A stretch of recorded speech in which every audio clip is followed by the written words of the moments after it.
10 বছর পর একসঙ্গে 7 সন্তানের জন্ম দিয়েছেন সালমা বেগম নামে এক গৃহবধূ। ওই দম্পতির ঘর আলো করে 4টি ছেলে ও 3টি মেয়ে সন্তান এলেও শেষ পর্যন্ত কাউকে বাঁচানো সম্ভব হয়নি। নড়াইল সদর উপজেলার মাইজপাড়া ইউনিয়নের কালুখালী গ্রামে এই ঘটনা ঘটে।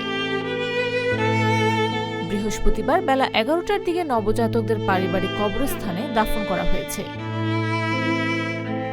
স্বজনরা জানান, 4 মে রাতে সালমা বেগমের প্রসব বেদনা উঠলে তাকে দ্রুত যশোরের একটি বেসরকারি হাসপাতালে ভর্তি করা হয়। সেখানে মঙ্গলবার রাতে প্রথমে 2টি এবং বুধবার রাতে একে একে আরও 5টি সন্তান প্রসব করেন তিনি। চিকিৎসকেরা জানিয়েছেন, নির্ধারিত সময়ের অনেক আগে ভূমিষ্ঠ হওয়ায় নবজাতকদের শারীরিক অবস্থা অত্যন্ত সংকটাপন্ন ছিল এবং শেষ পর্যন্ত তাদের মৃত্যু হয়। বর্তমানে মা সালমা বেগম যশোরের একটি হাসপাতালে চিকিৎসাধীন।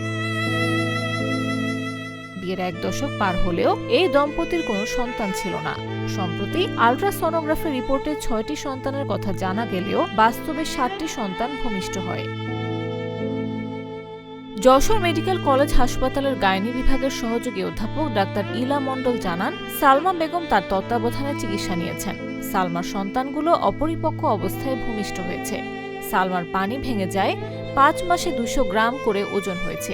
সবার হার্টবিট ছিল, তবে শেষ পর্যন্ত বাঁচিয়ে রাখা সম্ভব হয়নি।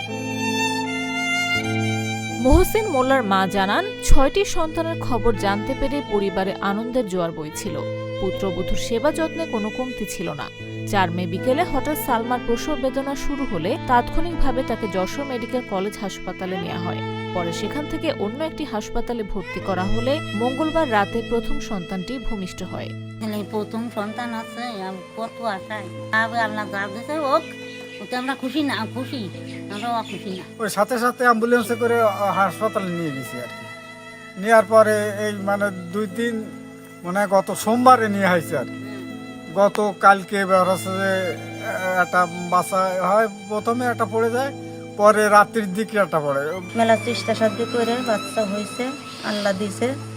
কিন্তু আমরা খবর শুনেছি 6টা বাচ্চা হয়, কিন্তু আমরা খুব খুশি। এলাকাবাসী, পাড়া প্রতিবাসী সবাই খুব খুশি, বাড়ির লোকজন, আত্মীয় স্বজন সবাই খুশি যে হয়তো আমরা যে সময় বাচ্চাটা হবে তখন দেখতে পারবো, কিংবা সাংবাদিকরাও জানতে পারবে, দেখতে পারবে, এর নিউজ হয়তো অনেক দূরে যাবে, আমরাও খুশি হব।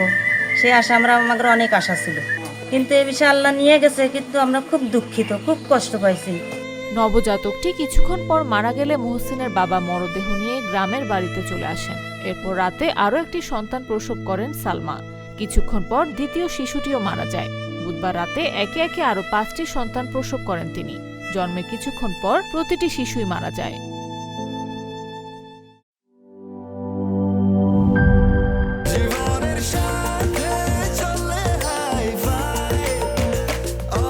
স্বাস্থ্যকর অল টাইম, সব সময় অল টাইম হেলদি লাইফ।